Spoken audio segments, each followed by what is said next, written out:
I am on the most incredible, magical journey to the end of my life. I've been very lucky. I live completely in the moment.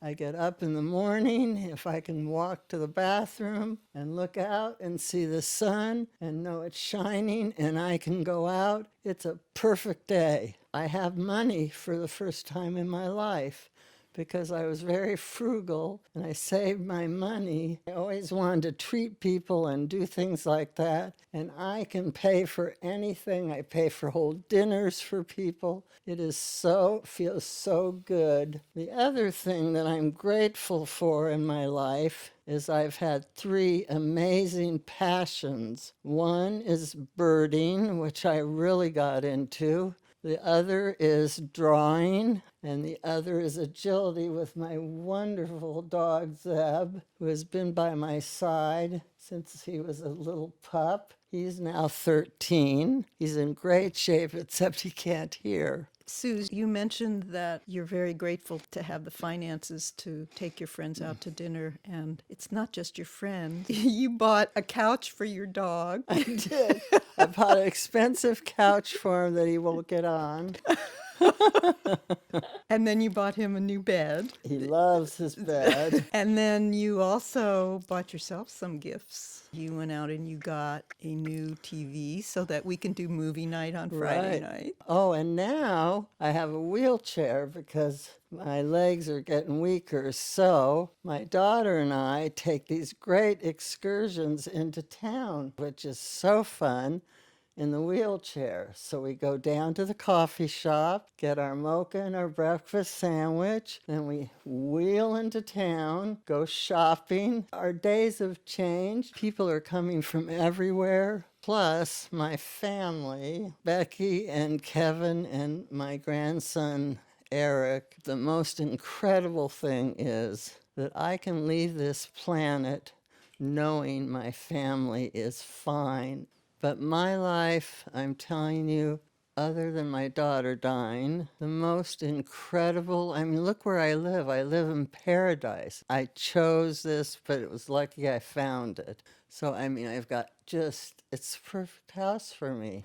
And people can't see around, but it's so beautiful here. It's serene. Yeah. You've put up all kinds of places for birds to Exactly. to rest And eat. Yeah. Yeah, I call it paradise. I really do. I live in paradise. But you've traveled a lot too. You've gone to Birding places. birding, yeah. A lot of good birding. You went to Costa Rica, Trinidad and Tobago. Panama. Everything's fallen in my lap, I swear to God. You have how many grandchildren?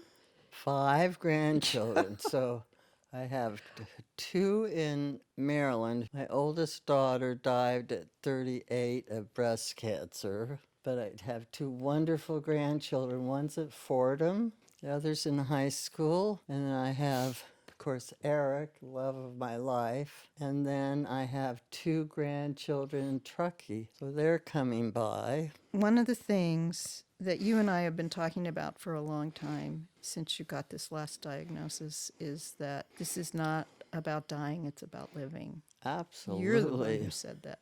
Who thought I'd be planning my memorial, for God's sakes? First time I got cancer, and it was my 50th birthday. And a friend of mine, we decided to have a chocolate party. So we went to her house, and she must have had 20 different chocolate ice creams and 10 different toppings spread out on the floor. We're all sitting on the floor, digging into whatever you wanted. And it came back after 25 years in your It's in my sternum. They treated it with pills for a long time, and then it went to my liver. So that's when we said, oops, gotta get moving here. What would you, if you had a couple of things to say to the people who love you, what would you want to say? I love you more than anything in the whole world, and I honestly don't know what I'd ever do without any of you. I think you're so lucky. That's all I can say. I love you so much.